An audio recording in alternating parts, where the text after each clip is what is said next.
আমি ইসলাম কি জিনিস জানতাম না, মুসলিম কি জিনিস এটা আমি বুঝতাম না।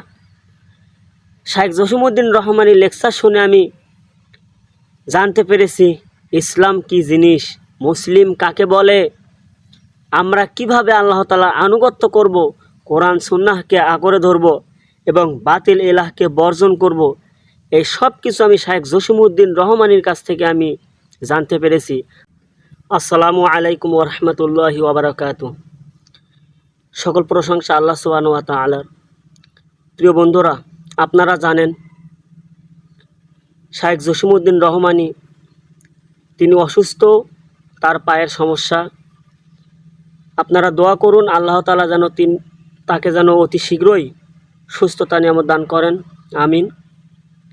আর আপনারা এটাও জানেন তিনি একজন বাংলার সিংহ পুরুষ, যে ব্যক্তি কোনো তাগুদের সামনে মাথা নত করে না।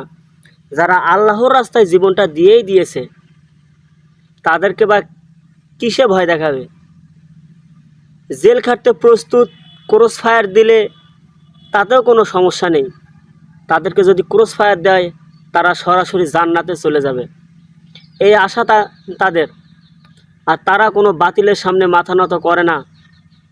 আপনারা জানেন কত বাধা অতিক্রম করে শাইখুল হাদিস মুফতি জসিমউদ্দিন রহমানী আল্লাহ তাআলা এখনও পর্যন্ত তাকে দুনিয়াতে রেখেছেন। ওই ফ্যাসিবাদী শাসক যে কিনা শাইখ জসিমউদ্দিন রহমানীর ব্যাপারে এত মিথ্যা অপবাদ, জেল জুলুম কতই না কি করলো, তারপরেও তাকে দেশ থেকে পালাতে বাধ্য হওয়া লাগলো। এটা আল্লাহ দেওয়া শিক্ষা।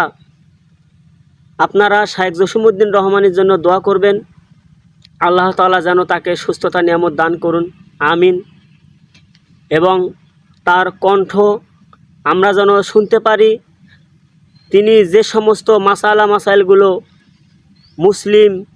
মুসলিমদের মাঝে পৌঁছান, আমরা যেন সেগুলো থেকে যেন শিক্ষা অর্জন করতে পারি। আমি ইসলাম কি জিনিস জানতাম না, মুসলিম কি জিনিস এটা আমি বুঝতাম না। শাইখ জসিমউদ্দিন রহমানের লেকচার শুনে আমি জানতে পেরেছি ইসলাম কি জিনিস, মুসলিম কাকে বলে, আমরা কিভাবে আল্লাহ তাআলার আনুগত্য করব, কোরআন সুন্নাহকে আগরে ধরব এবং বাতিল ইলাহকে বর্জন করব। এই সব কিছু আমি শাইখ জসিমউদ্দিন রহমানের কাছ থেকে আমি জানতে পেরেছি। আমি তার অডিও লেকচার শুনতাম। এক ভাই আমাদের তিনি ওয়াজ বাজাতেন, ওই ওয়াজগুলো দেখে আমি এমন আমার ভিতরে স্পৃহা তৈরি হইল, আমার ওই ওয়াজগুলো শুনতে ভালো লাগলো।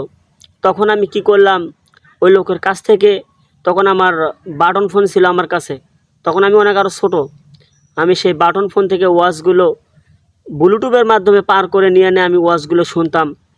এরপরে যখন আমি অ্যান্ড্রয়েড ফোন কিনলাম তখন আমি আরও ইন্টারনেটে ঘাটাঘাটি শুরু করি তার ব্যাপারে।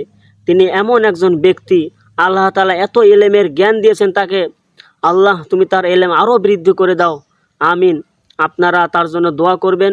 আমি বেশি কথা বাড়াচ্ছি না, আমি শুধু এতটুকুই বলতে চাই, যখন হক এসে যায় মিথ্যা বিলুপ্ত হয়ে যায়, আর মিথ্যা বিলুপ্ত হওয়ারই বটে। আসসালামু আলাইকুম ওয়া রাহমাতুল্লাহি ওয়া বারাকাতুহু।